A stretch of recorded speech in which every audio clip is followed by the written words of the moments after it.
20,000 feet above the Tunisian desert, Lieutenant Harry Newsell bent over his navigation charts, pencil moving across the paper as he calculated their return heading. The oxygen mask on his face was fogging up the way it always did at altitude, making the numbers swim slightly before his eyes. He checked his watch. 17 minutes. That's how long until they'd be beyond the reach of German fighters. 17 minutes until they could breathe a little easier and start thinking about the landing back at Biskra. The date was February 1st, 1943, and in less than a minute, everything was about to change. The voice that crackled through the intercom belonged to the tail gunner, urgent and sharp. Fighters at 12 o'clock high, coming in fast. Newsell barely had time to lift his head before the sound hit him, and it wasn't what you'd expect from combat. Not the rattle of machine guns or the boom of an explosion, but something he'd later struggle to describe adequately. A swoosh, he'd call it in letters home, followed by a tremendous jarring impact and then a whoomp that resonated through the entire airframe. Through the clear plexiglass nose of their Boeing B-17F, he watched in stunned disbelief as pieces of a Messerschmitt Bf-109 tumbled past the bomber. A wing section here, chunks of fuselage there, even the canopy with its iron cross markings clearly visible as it spiraled down toward the desert floor 5 miles below them. The German fighter hadn't been shot down in any conventional sense. It hadn't exploded into a fireball or spun away trailing smoke. It had physically collided with their bomber, and somehow, impossibly, they were still in the air. What none of the 10 crew members aboard could have known in that frozen moment was that they'd just become part of what would be studied and analysed for decades to come, one of the most remarkable survival incidents in aviation history. Their aircraft was flying with damage that should have been instantly fatal. The tail section was nearly completely severed from the fuselage, held on by nothing more than a few metal spars and some thin strips of aluminum skin. Within the hour, a photograph would be taken that would become one of World War II's most iconic images, pored over by engineers and pilots for generations. The mathematics said they should already be dead, tumbling in pieces toward the Sahara. Every principle of aerodynamics screamed that what was happening was impossible.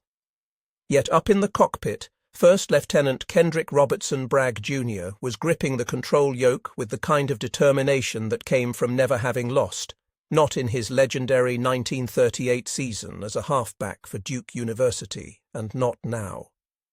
He was keeping 65,000 pounds of shattered aluminum in the air through sheer will and skill. This was about to become the most improbable survival story in aerial warfare history, forcing even the Luftwaffe to reconsider everything they thought they knew about the American flying fortress. The engines had coughed to life that morning in the pre-dawn darkness at Biskra airfield in Algeria, their right cyclone radials sending vibrations through the desert sand that had worked its way into every crevice of the base. February 1st had arrived with unusual clarity for North Africa. No sandstorms on the horizon, minimal wind, visibility stretching to infinity. Perfect bombing weather, the operations officer had noted during the briefing at 4 in the morning. Bragg had run his hands along the control surfaces during his pre-flight inspection, the way he always did.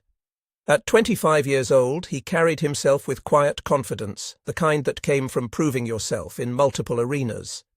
Back in Savannah, newspapers still talked about his performance with Duke's Iron Dukes in 1938, that undefeated team, unscored upon in regular season, the team that simply couldn't be beaten. That mental toughness, that refusal to accept defeat even when facing impossible odds, had served him well since he'd traded football cleats for flight boots. The Boeing B-17F, serial number 41-24406, had been Bragg's aircraft since August of the previous year. He knew every rivet, every quirk, every sound she made when something wasn't quite right. Built at Boeing's Seattle plant, she'd crossed the Atlantic as part of the massive aerial reinforcement of the European theatre. The ground crew had painted her name boldly along the nose, All-American 3, the third aircraft to carry that hopeful designation, her predecessors having been lost to the hazards of war. Technical Sergeant Joe James, who would man the top turret once they reached enemy territory, reported that she was running smooth as silk. If James said the ship was ready, you could take that to the bank. He had the kind of mechanical intuition that separated competent engineers from truly great ones. The crew assembling that morning represented the peculiar democracy of wartime America, men pulled from vastly different backgrounds and united by training and shared purpose. The co-pilot, Second Lieutenant Godfrey Engel, Jr., came from Connecticut banking money. Navigator Harry Newsell had left his engineering studies at the University of Minnesota to join up. Ralph Burbridge, the bombardier, had earned his wings before Pearl Harbor, making him one of the most experienced men aboard, despite being only 23. The enlisted men brought their own expertise to the equation. Radio operator Staff Sergeant Paul Galloway had mastered the temperamental liaison radios. The waist gunners, Staff Sergeant Michael Zuck and Sergeant Elton Conda, the latter a last-minute substitution from the 341st Squadron for an ill crew member, checked and rechecked their 50 caliber Brownings with the methodical attention that kept men alive. Back in the tail, Staff Sergeant Sam Sarpolus, who would soon earn the nickname Lonesome Sam for reasons that would become horrifyingly clear, settled into his isolated position with the stoicism of a man who'd accepted that he occupied the bomber's most vulnerable position. The 97th Bombardment Group held the distinction of being the first American heavy bomber unit to see combat in Europe, flying their initial mission from England in August 1942.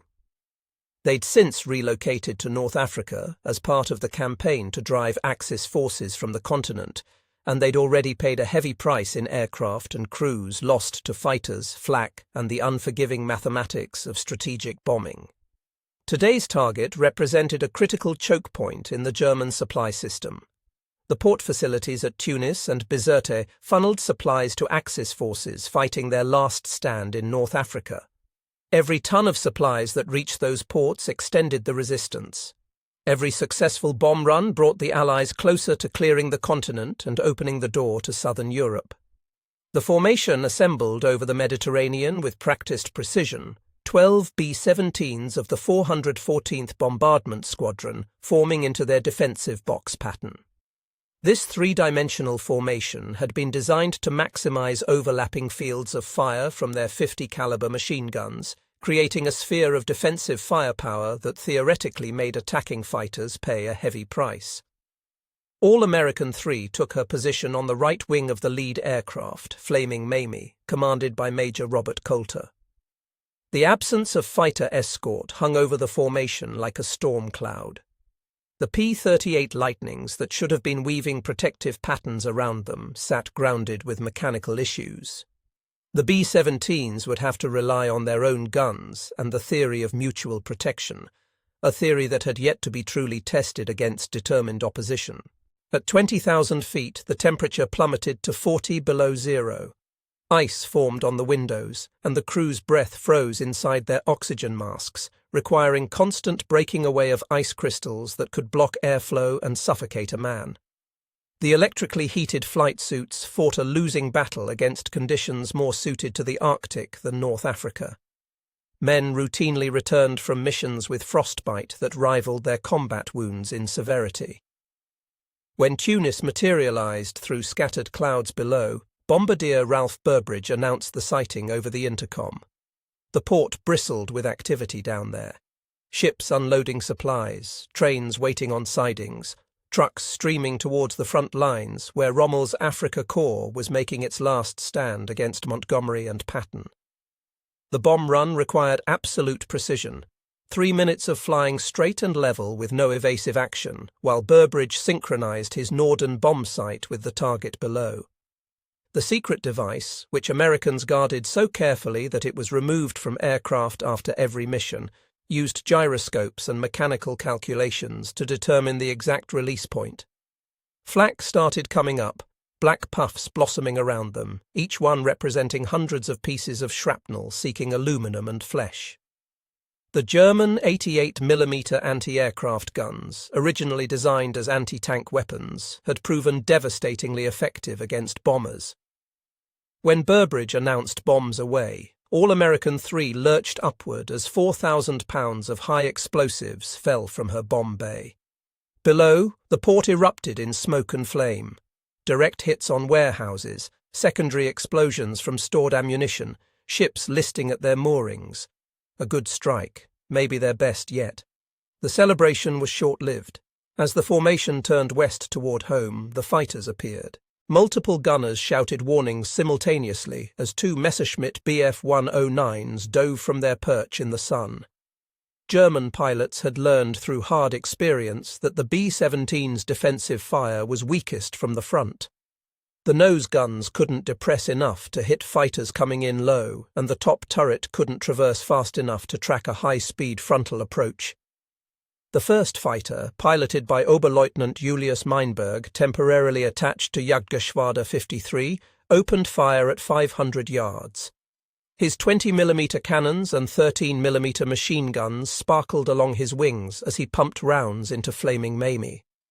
The lead bomber shuddered under the impact, pieces of aluminum peeling away. The second fighter bore in on All-American 3. The pilot, Feldwebel Erich Paxier of Jagdgeschwader 53, was no novice.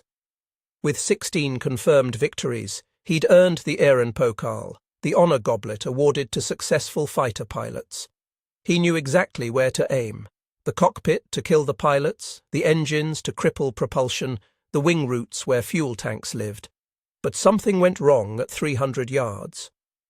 Paxier began his escape maneuver, a half-roll that should have taken him under the bomber and out of the defensive fire. It was a move he'd executed dozens of times before.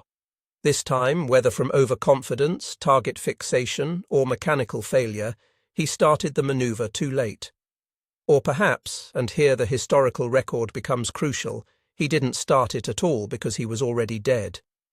Burbridge would later recall having the fighter in his sights, seeing the pilot's face through the windscreen, and then watching the top turret open up. James had him in the crosshairs too. The fighter jerked like someone had yanked it with a string and started this lazy roll to the right. Technical Sergeant Joe James, manning the twin 50 calibers in the top turret, had put a burst directly into the Bf-109's cockpit. At least one round, possibly more, had found Erich Paxier. Whether he died instantly or was merely incapacitated made no practical difference. 2,000 pounds of fighter aircraft travelling at over 350 miles per hour was suddenly without conscious control. What happened next occurred in less than 2 seconds, but would be analysed for decades afterward. The Bf-109, in its uncontrolled roll, sliced into All-American 3 just aft of the waist gun positions. The German fighter's left wing cut through the bomber's fuselage like a blade through paper, creating a diagonal gash that ran from the base of the vertical stabilizer across to the left horizontal stabilizer, which was completely severed. Neuessel's account, written to his brother within days, provides the most visceral description. The fighter hit them with a swoosh and a bang that shook the whole ship. When he looked back through the companionway, he couldn't believe what he saw. Daylight where there should have been airplane. The physics of the impact defied comprehension. The Bf-109's wing, travelling at a relative velocity of nearly 400 miles per hour, should have cut the B-17 completely in half. Instead, by chance or divine intervention, depending on who you asked, the fighter's wing missed the main structural spars on the right side of the fuselage by inches. The tail section containing Staff Sergeant Sam Sarpolus remained attached by what investigators would later describe as the absolute minimum structural connection necessary to maintain any control authority whatsoever. The German fighter disintegrated. Its wing remained partially embedded in the B-17's fuselage. The engine and forward fuselage tumbled away in flames. The tail section with its distinctive markings spun like a maple seed toward the desert below. Inside that burning wreckage was Feldwebel Erich Paxier, born May 7, 1918, who would be posthumously awarded his honor goblet on March 1st, never knowing his death had created one of aviation's most remarkable survival stories. The crew of All-American 3 had no time to contemplate their attacker's fate. Bragg's voice came over the intercom, steady and betraying none of the physical strain of wrestling with controls that had suddenly gone mushy and unresponsive. Pilot to crew, check in, everybody okay. The control cables to the tail surfaces had been severed or severely damaged. The aircraft wanted to nose down into what pilots called a graveyard spiral. One by one, crew members checked in. Miraculously, no one had been injured in the collision itself. But when it came time for the tail gunner to report, the intercom remained silent. Sarpalus? Sam? You okay back there? Still nothing. The interphone line to the tail position had been cut. Through the jagged hole in the fuselage, the waist gunners could see movement in the tail section. Sam Sarpalus was alive, trapped in a compartment that was moving independently from the rest of the aircraft, swaying with each air current like a kite on a string in a hurricane. The full extent of the damage was staggering. The left horizontal stabilizer was completely gone, sheared off by the BF-109's wing. The elevator on that side had vanished with it. The vertical stabilizer had a massive gash through its base. The fuselage itself was opened like a tin can from the tail gunner's position forward to just behind the waist gun windows. Control cables hung loose in the slipstream. Hydraulic fluid leaked from severed lines. Lieutenant Charles Cliff Cutforth, navigator aboard the nearby B-17 flying flit gun, managed to maneuver close enough to take the photograph that would become famous. In it, the tail section of All-American 3 is clearly offset from normal alignment, canted at an angle suggesting imminent structural failure. The diagonal slash through the fuselage is visible, along with the missing stabilizer. The fact that the aircraft is maintaining level flight seems to violate fundamental laws of physics. Someone breathed over the intercom that the whole back end was about to come off. Co-pilot Godfrey Engel worked frantically with Bragg to find some combination of control inputs that would keep them airborne. With traditional control surfaces compromised, they had to innovate. The autopilot system, connected to the Norden bomb site, used electrical servos rather than mechanical cables. By engaging it partially, they could provide some stability. Differential engine power, running the left engines at higher settings than the right, could help counteract the tendency to yaw. But every input had to be gentle and measured. Too much force on any control, and the tail might simply tear away completely. Major Coulter's voice crackled over the radio from Flaming Mamie, which had also been badly damaged in the fighter attack. "Can you make it home?" Bragg looked at the fuel gauges. No major leaks, tanks still reading adequate reserves. All 4 engines running normally, temperatures and pressures in the green. The electrical systems were functioning. The only thing wrong with the aircraft was that it was missing a significant portion of its structure. A minor detail, really. "We're going to try," Bragg responded, his voice calm as if discussing the weather. In the nearly severed tail section, Staff Sergeant Sam Sarpalus faced a decision that would have paralyzed most men. He could stay where he was, hoping the tail would hold together until landing, or he could attempt to crawl forward through the damaged fuselage to the relative safety of the main aircraft body. The tail section was moving independently, sometimes several feet out of alignment with the rest of the aircraft. Each movement stressed the few remaining connections. Any sudden maneuver, any strong turbulence, and he'd be riding 5 tons of aluminum to his death. Sarpalus made his choice. Gathering his chest parachute, his equipment, and in a detail that would become legend, a borrowed jacket belonging to Lieutenant Bragg, he began the most dangerous 30 feet he would ever travel. The scene inside the fuselage was apocalyptic. Daylight streamed through tears in the aluminum skin. Wind howled through the gaps, creating a maelstrom of loose equipment, spent shell casings, and debris from the German fighter. The fuselage floor, never designed to support weight without the surrounding structure, flexed dangerously under his hands and knees. One wrong move, one failure of the overstressed aluminum, and he'd fall through into 5 miles of empty air. Waist gunner Michael Zuck watched Sarpalus's approach with a mixture of admiration and disbelief. He came crawling through that mess like it was a Sunday stroll, Zuck would later recall, calm as could be, dragging his gear behind him. When he finally made it to them, first thing he did was hand the lieutenant's jacket over and say to make sure the skipper got it back, he might need it when they landed. The journey that should have taken seconds had taken nearly 10 minutes, but Sam Sarpalus had made it. All 10 crew members were now in the forward section of the aircraft, should they need to bail out. The bomber formation faced a terrible decision. Standard procedure dictated that damaged aircraft that couldn't keep pace should be left behind. They endangered the entire formation by forcing it to slow down and become more vulnerable to fighter attack. But the crews of the 414th Squadron weren't about to abandon All-American 3. The formation closed ranks around the wounded bomber, creating a defensive shield with their massed firepower. It meant accepting greater risk for themselves, flying slower, maintaining formation longer, staying in enemy airspace precious minutes more than necessary. But these were men who had trained together, lived together in harsh North African conditions, and lost friends together. The arithmetic of survival took second place to loyalty. The formation commander radioed that they were staying with All-American 3 until she was clear of fighter range. The German fighters, seeing the tight defensive formation and perhaps low on fuel and ammunition, eventually turned away. They'd claimed their victories, or so they thought. Julius Meinberg would survive the day despite suffering severe burns when defensive fire ignited his oxygen system. In his post-war memoir, he would claim a B-17 kill from this engagement. He was half right.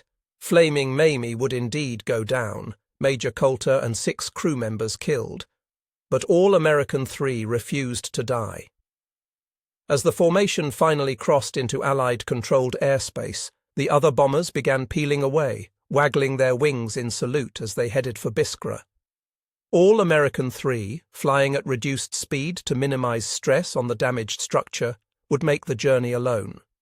The flight from the target area to Biskra should have taken an hour. For All-American 3, fighting to stay airborne, it would take 90 minutes that felt like 90 years. Every air pocket, every bit of turbulence sent shudders through the aircraft that made the crew hold their breath. The tail section continued its independent movement, sometimes aligned with the fuselage, sometimes canted at angles that defied belief. Bragg and Engel developed a rhythm, a delicate dance with the dying aircraft. Gentle pressure on the yoke, never sudden movements. Adjust the throttles incrementally. Feel the aircraft's response, adjust again. They flew more by instinct than instruments, sensing through their hands and feet what the aircraft could tolerate. Flight engineer Joe James monitored the engines obsessively. Number 3 was running slightly hot, possibly from debris damage, but still within acceptable limits. Oil pressure steady on all 4. Fuel consumption actually improved due to their reduced speed. The Wright Cyclone radials, built in factories across America by workers who would never know how their precision saved lives, continued their steady thunder. Neuesel had been continuously calculating and recalculating their position. The damage had affected the aircraft's trim, causing it to fly slightly sideways, what pilots called a crab. This affected both their speed and fuel consumption, but his calculations showed they would make it, albeit with minimal reserves. 40 minutes to base, he reported, weather still clear.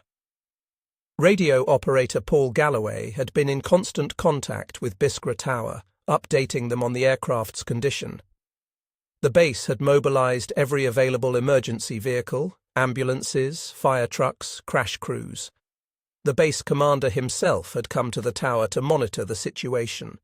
The crew went through landing preparation with mechanical precision, each man checking and rechecking equipment. They kept their parachutes on. If the tail separated during landing, they might have seconds to evacuate. Waist gunners Zuck and Conda cleared loose equipment that could become projectiles in a crash. Bombardier Burbridge secured the bomb site. They understood they were attempting something that had never been done before, landing a B-17 with half its tail missing. The manual didn't cover this scenario because the manual assumed aircraft with this much damage simply didn't make it home. The survival of All-American 3 sent shockwaves through German intelligence. Initial reports were met with skepticism. Surely the pilots had been mistaken. Perhaps the bomber had crashed later, out of sight. No aircraft could survive such damage. Yet the evidence was incontrovertible. Multiple pilots had witnessed All-American 3 flying in formation after the collision. Ground observers had tracked it, maintaining altitude and heading long after it should have fallen from the sky. The incident would be added to a growing file of reports, forcing the Luftwaffe to reconsider their tactical approach. General Adolf Galland, one of the Reich's most successful fighter aces, would later write about the psychological impact of American bomber durability. To see a flying fortress continue with injuries that would have destroyed any other aircraft was deeply demoralizing to young pilots.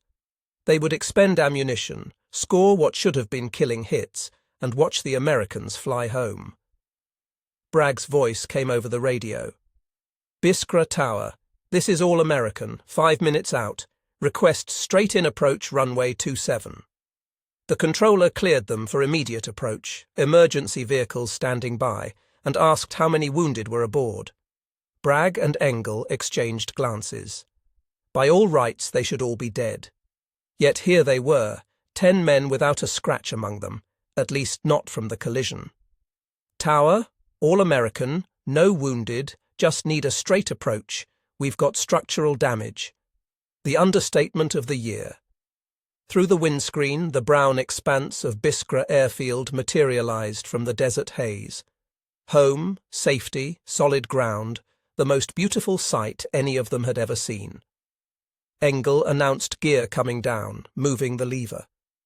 The landing gear operated on a separate hydraulic system from the control surfaces, and to everyone's relief they heard and felt the reassuring thunk of wheels locking into position. 3 green lights on the panel confirmed the gear was down and locked. Engel asked about flaps. Bragg considered.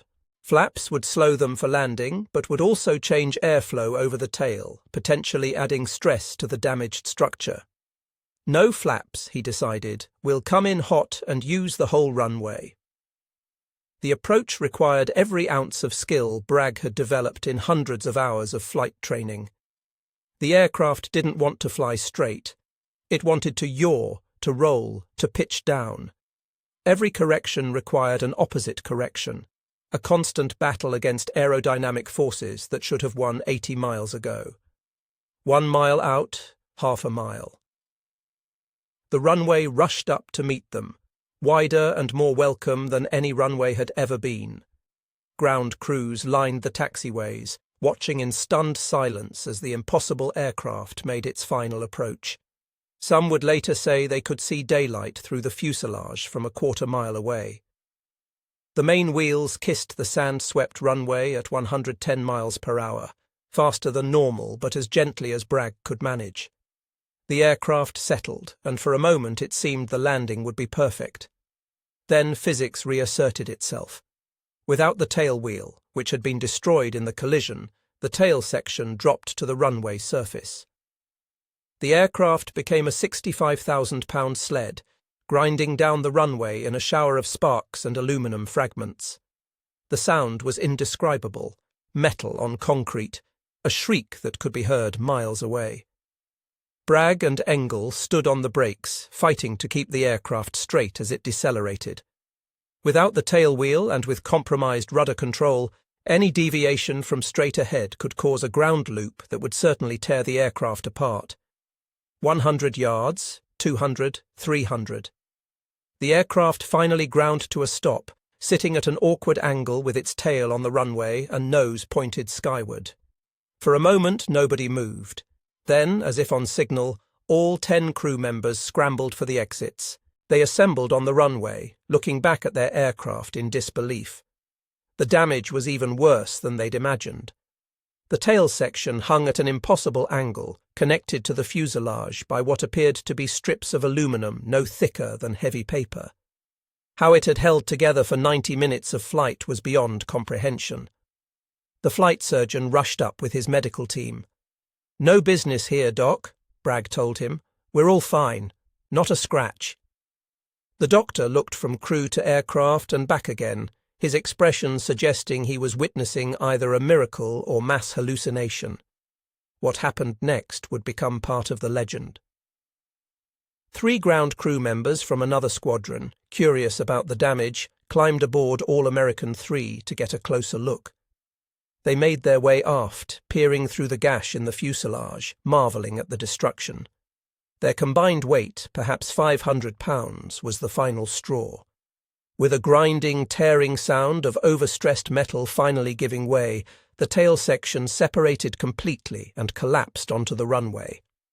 The 3 airmen scrambled clear, white-faced and shaking, suddenly understanding just how close to death the air crew had been every second they were in the air. Conventional wisdom said All-American 3 was finished.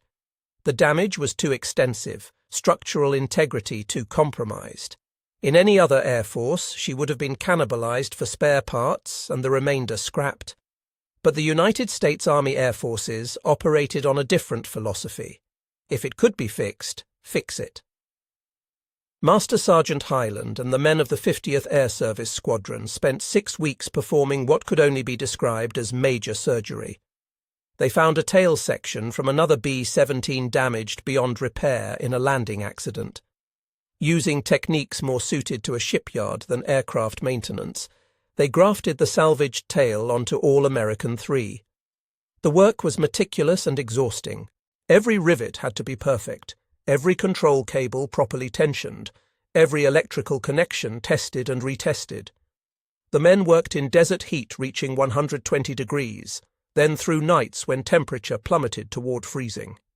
They worked because every repaired aircraft meant one more bomber to strike at the enemy, one step closer to ending the war.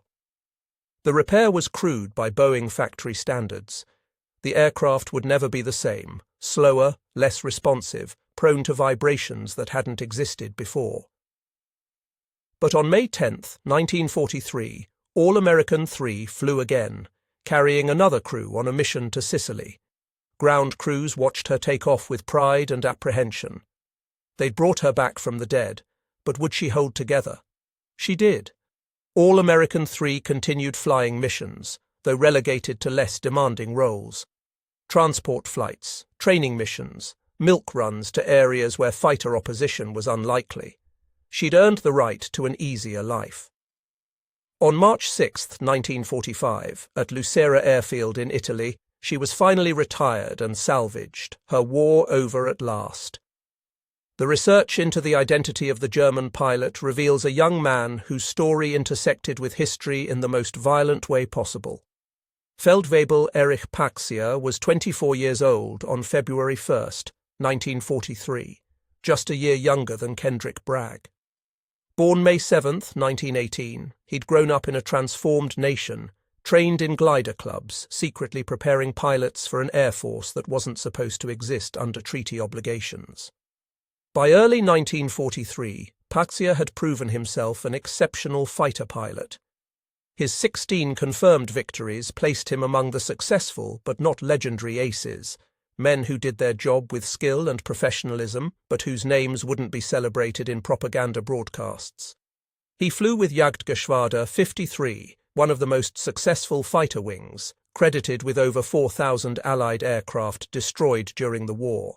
The Bf-109 he flew that day represented the latest evolution of revolutionary fighter design, powered by a Daimler-Benz engine producing 14 175 horsepower, armed with a 20mm cannon and 2 13mm machine guns. In experienced hands it was formidable, but the calculus of aerial combat is unforgiving. One moment of inattention, one bullet in the wrong place, and experience becomes irrelevant. The burst from Technical Sergeant Joe James's twin .50 calibers found its mark, and Erich Paxia's war ended in an instant. His body was recovered from the wreckage and buried at Borger Sedria German War Cemetery in Benaraus, Tunisia, where it remains today. On March 1, 1943, Paxia was posthumously awarded the Ehrenpokal, the honour goblet recognizing his achievements. The citation made no mention of the collision, only noting he'd died in aerial combat against enemy bombers. His family would receive the traditional letter from his commanding officer expressing regret and praising his service. They would never know their son's death had created one of the most remarkable survival stories in aviation history. The survival became a case study for Boeing engineers and technical analysts. How had an aircraft missing critical structural components managed to fly for 90 minutes? The answer lay in revolutionary design philosophy. Unlike previous bombers relying on a single main spar, the B-17 used semi-monocoque construction. Strength came not from a single component, but from the entire structure working together.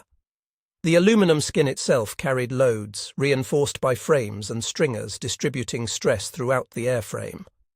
When primary load paths failed, secondary and even tertiary paths could, under the right circumstances, carry enough load to maintain integrity.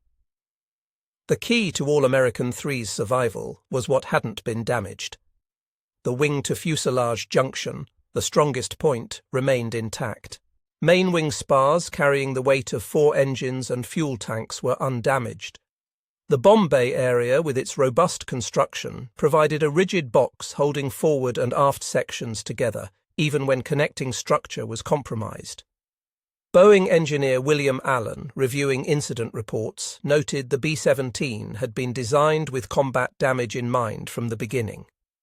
They knew these aircraft would take hits, he wrote.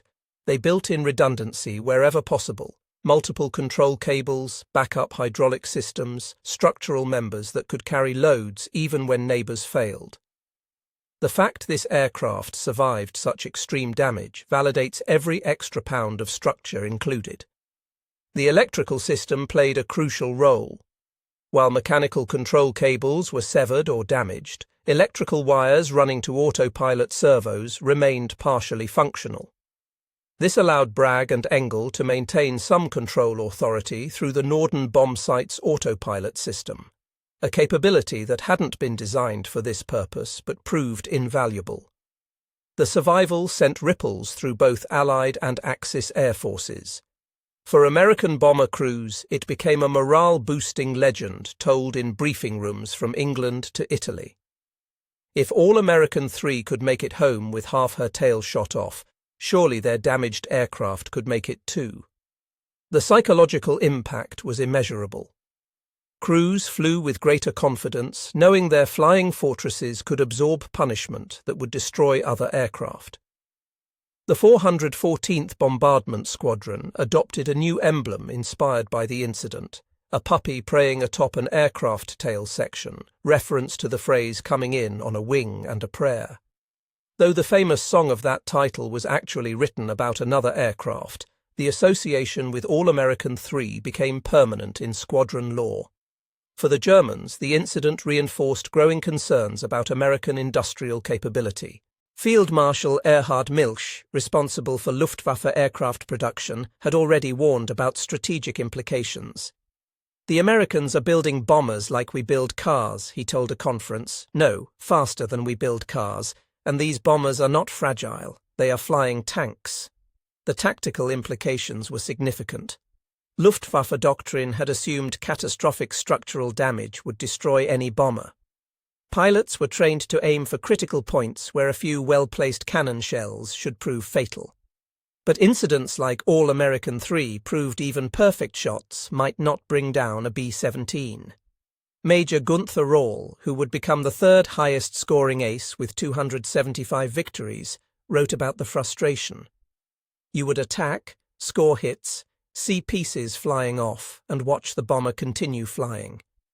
You would attack again, expend all ammunition, and still it flew.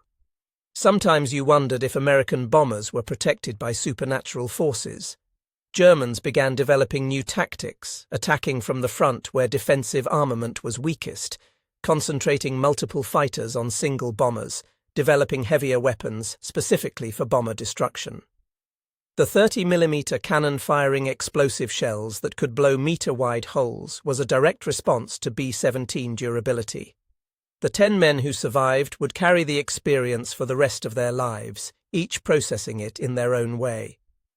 Their story, verified by contemporary documents and eyewitness accounts, stands as one of the most thoroughly documented incidents in World War II aviation history.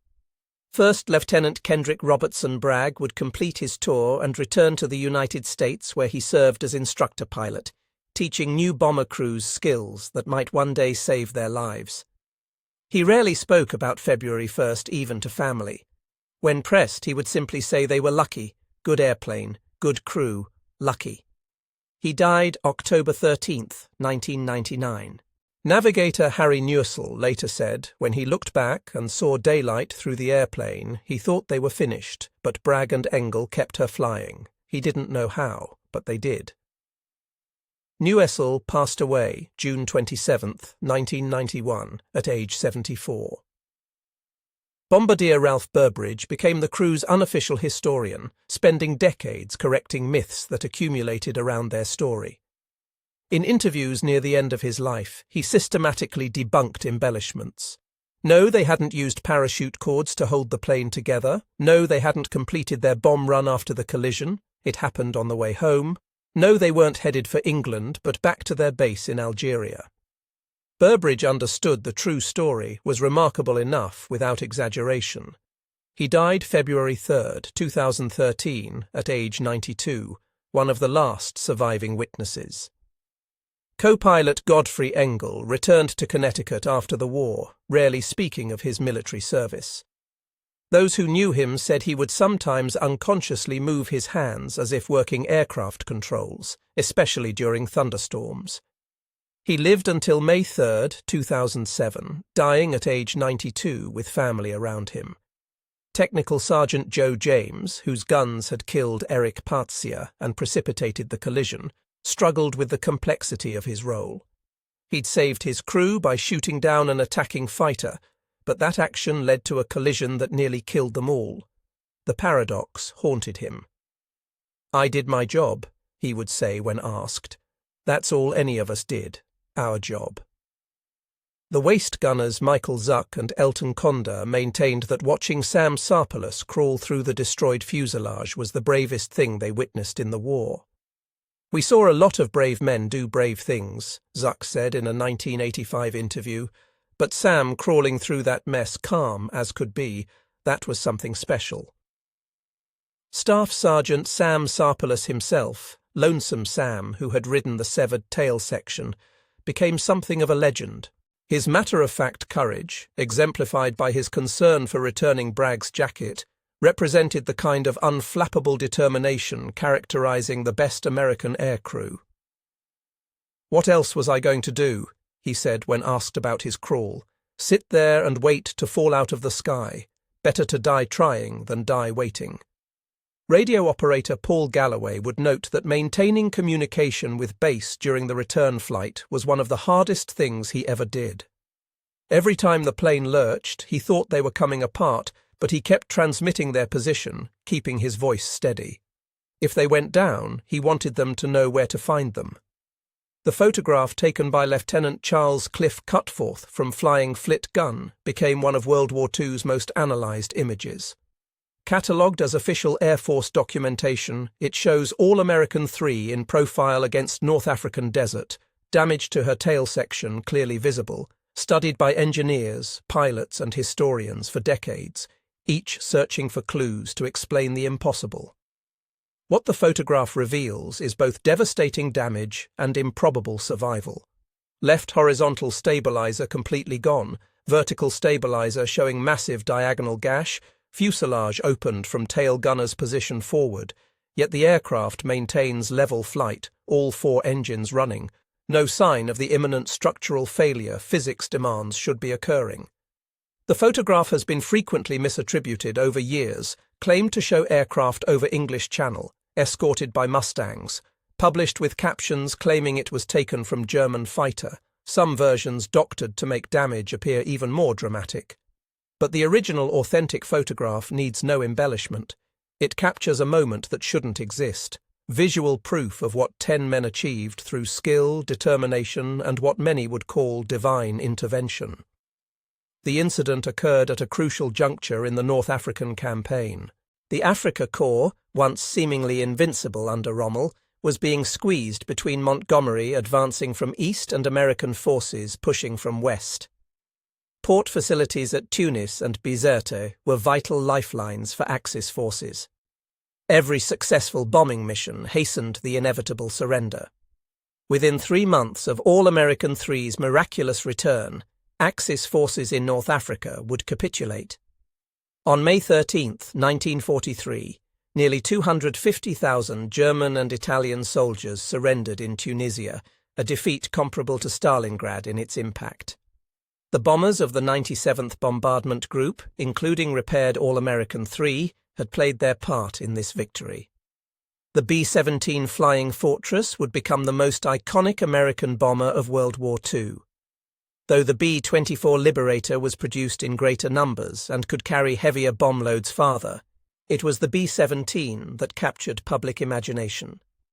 Its ability to absorb punishment and bring crews home became legendary. By war's end, B-17s had dropped 640,000 tons of bombs on European targets, more than any other American aircraft. But the cost was staggering. Of 12,731 produced, 4,735 were lost in combat. Each loss represented 10 young men who wouldn't come home. Survival rate for bomber crews was among lowest in the military. Completion of a 25-mission tour, later raised to 35, was considered beating the odds. The miracle of All-American III stood in stark contrast to brutal arithmetic of strategic bombing. Aviation engineers studying the incident have provided valuable insights into how the aircraft managed to survive. Analysis suggests the aircraft was operating at absolute margins of controllability. Center of gravity had shifted dramatically aft due to lost structure, putting aircraft into condition that would challenge even modern flight control systems. Key factors included structural redundancy, the B-17's design with multiple load paths for critical forces, speed reduction, minimizing aerodynamic forces trying to tear aircraft apart, gentle control inputs keeping forces within survivable limits, weight distribution with crew movement forward partially compensating for lost tail weight, environmental factors with relatively smooth air over North African desert, meaning no severe turbulence to stress damaged structure. Had they encountered thunderstorm or severe turbulence, aircraft would not have survived. Engineering community continues studying this incident as example of how robust design and skilled piloting can combine to achieve seemingly impossible outcomes. Lessons learned influenced post-war aircraft design, particularly in areas of structural redundancy and battle damage tolerance. Research into Luftwaffe archives provides German perspective. Loss of Erich Paxier was recorded in war diary with typical precision. Feldwebel Paxier failed to return from combat mission against American bomber formation, witnessed colliding with enemy aircraft and pilot lost. What official records don't capture is impact such incidents had on German fighter morale. Young pilots, many with less than 100 hours flight time by 1943, were told American bombers were easy targets, slow and vulnerable. Then they would attack these easy targets and watch them absorb incredible damage and keep flying. Oberstleutnant Egon Meyer, who developed head-on attack tactic, wrote the American bombers were not what they expected them to be like their own bombers, fragile, requiring fighter escort, vulnerable to determined attack. Instead found flying fortresses in the true sense, castles in air that could defend themselves and survive damage that seemed impossible. Luftwaffe began keeping detailed records of B-17 survivability, trying to determine weak points and optimal attack angles. Studies showed even when they achieved what should be catastrophic damage, B-17s had disturbing tendency to make it home. This led to development of increasingly heavy armament for fighter aircraft. The B-17 design had begun in 1934 when Army Air Corps issued requirement for multi-engine bomber. Boeing's Model 299, which would become B-17 First, flew July 28, 1935. From beginning, design philosophy emphasized survivability, multiple engines so aircraft could fly with one or two failed redundant control systems, self-sealing fuel tanks, heavy defensive armament. But Incident of All-American 3 exceeded even Boeing's expectations. Company would use Incident in training materials for new engineers, demonstrating importance of redundancy and over-engineering. Build it stronger than it needs to be became unofficial motto, because someday someone's life will depend on that extra strength. Production statistics remain staggering even by today's standards. At peak production Boeing, Douglas and Lockheed Vega were completing 16 B-17s every day. Workforce included thousands of women who had never worked in manufacturing before war, yet they achieved quality standards that would be challenging today with computer-controlled machinery. Over decades, the story has accumulated layers of myth and exaggeration. Various retellings have added dramatic elements that never occurred. These embellishments, while dramatic, actually diminish true achievement. Reality verified by contemporary documents, crew testimony, and photographic evidence needs no exaggeration. 10 men flew a catastrophically damaged aircraft 90 minutes and 150 miles to safety through skill, determination, and teamwork, without losing single crew member in aircraft that had no business flying but somehow forgot to fall from sky. Ralph Burbridge, who spent later years correcting record, understood this. "True story is amazing enough," he said in final interview. "We don't need to make things up. What happened that day was impossible, but we did it anyway. That's the story that should be told." The 414th Bombardment Squadron would fly 178 combat missions during World War II, losing 85 aircraft and hundreds of aircrew. But no story from their combat record matched All-American 3 for sheer impossibility. Incident became part of squadron identity, touchstone story defining what they were capable of achieving. Squadron's emblem inspired by Incident showed puppy praying atop tail section. Choice of puppy rather than more martial symbol reflected youth of aircrew, most in early 20s, their vulnerability in face of enemy fighters and flak, yet praying attitude suggested both hope and divine intervention. Many crew members genuinely believed had saved All-American 3. Veterans of 414th would gather for reunions decades after war, and inevitably someone would retell story of February 1st, 1943. Men who had flown their own harrowing missions, who had their own survival stories, would listen with respect to tale of bomber that refused to die. German fighter forces' encounter with All-American 3 was part of learning curve driving significant tactical and technical evolution throughout 1943. Luftwaffe had begun war with fighters optimized for dogfighting, light maneuverable aircraft with rifle-caliber machine guns adequate for downing other fighters. Appearance of heavy bombers forced complete reconsideration. By mid-1943, partially in response to incidents like All-American 3, German fighters were being upgunned with heavier weapons, cannon-firing explosive shells capable of blowing meter-wide holes in bomber structures, modified to carry multiple cannons and rockets specifically for bomber destruction. Major Walter Nowotny, who would become one of Luftwaffe's most successful interceptors with 258 victories, wrote about evolution. Each month, American bombers seemed to get tougher.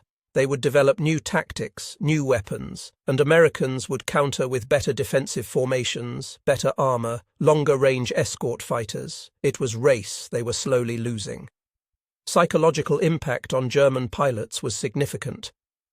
Young pilots, increasingly poorly trained as war progressed, were told to press home attacks against bomber formations.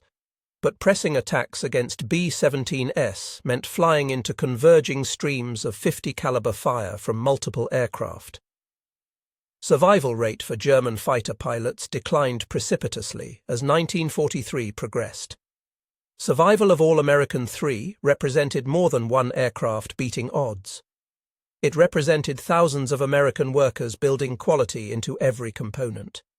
Wright radial engines built in factories in New Jersey and Ohio, 50 caliber machine guns from facilities in Connecticut and Michigan, aluminum skin rolled in plants in Tennessee and Washington, instruments manufactured in dozens of specialized facilities across country.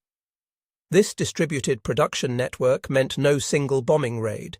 No single sabotage operation could significantly impact B-17 production. It also meant improvements and modifications could be rapidly implemented. Lessons learned from combat damage were incorporated into new aircraft within weeks. Scale of American industrial mobilization remains difficult to comprehend.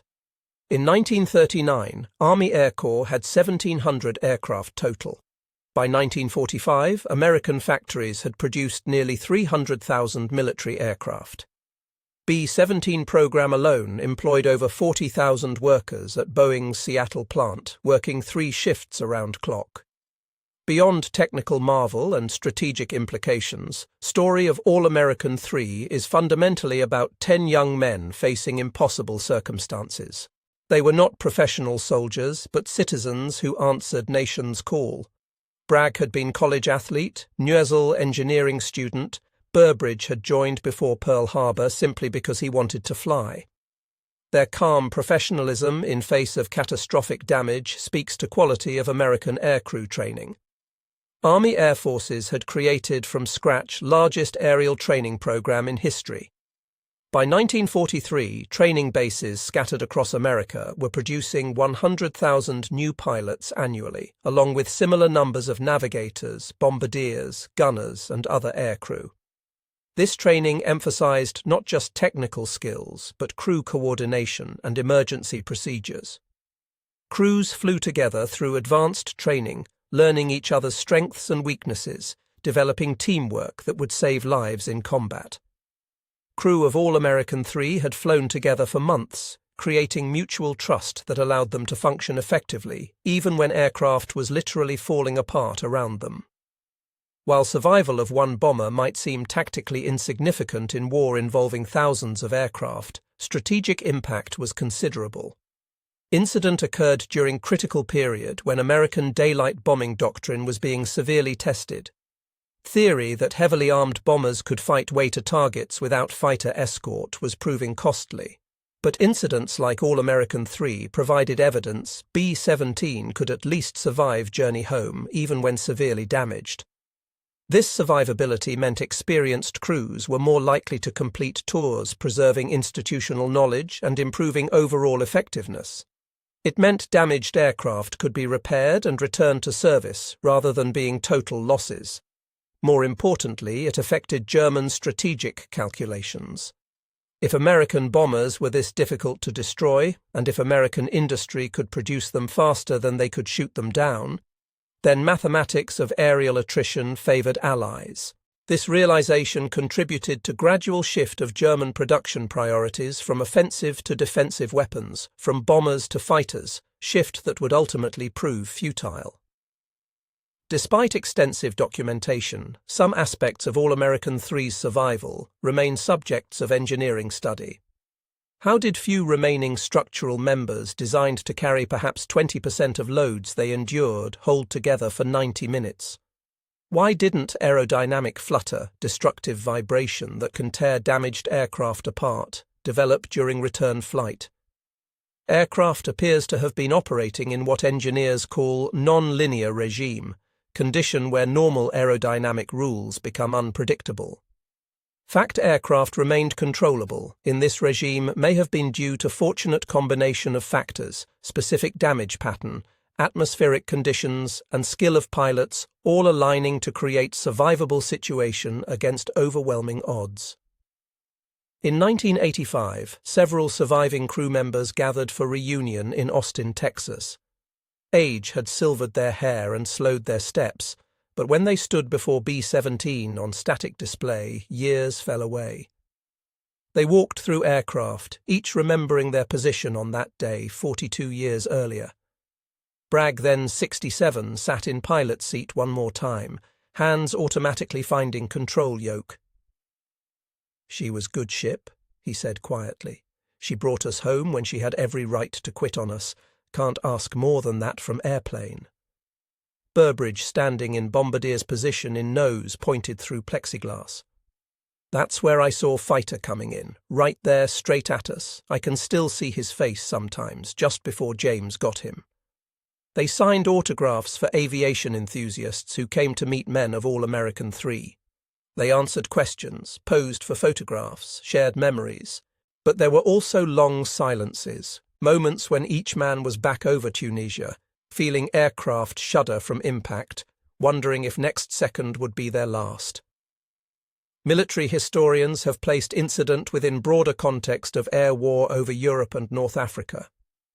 Incident exemplifies both robustness of American bomber design and courage of young men who flew them, demonstrates survival in aerial combat often depended on combination of good engineering, skilled piloting, and simple luck.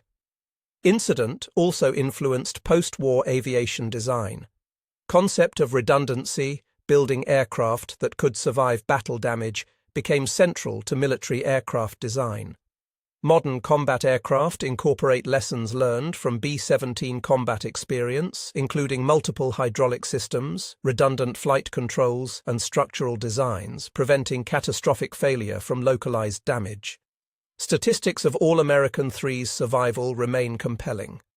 90 minutes flight time from collision to landing, 150 miles distance flown with catastrophic damage, 20,000 feet altitude at impact. 10 crew members all survived uninjured, 0 effective structural connection, 6 weeks to repair and return to service, 1 photograph capturing impossible for history, 16 victories. Eric Patsia's combat record before collision, serial number that should have been on loss report. These numbers tell story of survival that shouldn't have been possible yet, was meticulously documented and verified. Today, only handful of B-17s remain airworthy, maintained by dedicated organizations keeping memory of Flying Fortress alive. When these aircraft appear at air shows, elderly veterans and aviation enthusiasts gather to see them, to hear distinctive sound of Wright Cyclone engines, to remember.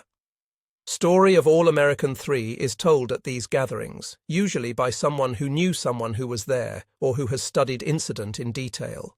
Young people listen with skepticism, surely story has been exaggerated. Then they see photograph, read crew testimonies, examine technical reports. Skepticism turns to amazement. Aircraft herself is long gone, scrapped in 1945 after giving everything she had to give. But her story endures in museums, in books, in memories of ever-dwindling number of World War II veterans. She has become more than just aircraft, become symbol of American industrial capability, aircrew courage, and sometimes inexplicable nature of survival in war. In his last interview before death in 2013, Bombardier Ralph Burbridge was asked what message he wanted to leave about All-American 3. He thought for a long moment before answering. "We were just doing our job. That's what people today need to understand. We weren't heroes. We were young men far from home doing job that needed doing. Airplane was built by people doing their job, building best bomber they could. When we got hit, everyone did their job. Kenny flew, gunners watched for fighters, I helped navigate, Sam crawled out of tail. Miracle wasn't that we survived. Miracle was thousands of people, from factory workers who built our plane to ground crews who patched her up, all did their jobs well enough that when everything went wrong we had chance. That's American way, everyone doing their part. And sometimes when you need it most, it all comes together and works. We flew home in airplane that couldn't fly, landed plane that couldn't land, and walked away from what should have been our grave. If that's not miracle, I don't know what is." Story of All-American 3 transcends boundaries of simple combat narrative. It represents moment when impossible became possible, when engineering excellence met human determination and created outcome that still challenges understanding of what aircraft can survive. 10 men who flew home on February 1, 1943, were carried not just by 4 Wright Cyclone engines and Boeing aluminum, but by accumulated expertise of American industry, training of Army Air Forces, and perhaps something more, call it luck, fate, or divine intervention. Their survival proved B-17 Flying Fortress had earned its name not through propaganda, but through demonstrated capability. For Germans who witnessed it, incident was glimpse of what they were truly fighting. Not just American aircraft, but American industrial might, American training systems, and American determination. For Luftwaffe already struggling with mathematics of attrition, All-American 3 was proof numbers would never add up in their favor.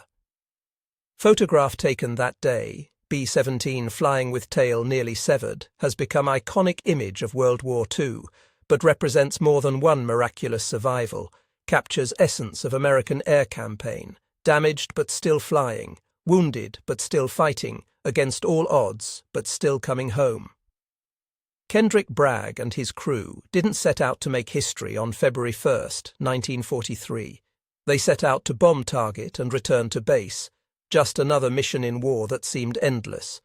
But when disaster struck, when dying German fighter sliced their aircraft nearly in half, they responded with kind of quiet professionalism characterizing best of greatest generation. They didn't panic, didn't give up, simply did what needed to be done. Each man at his position doing his job, trusting in aircraft, training and each other. In doing so, they created story that would outlive them all, testament to what becomes possible when engineering excellence meets human courage. Germans were shocked when they saw two aircraft become one, when fighter and bomber merged in violent embrace that should have destroyed both, even more shocked when American bomber against every law of physics and probability flew home. Preview of American industrial and military capability that would eventually overwhelm Third Reich.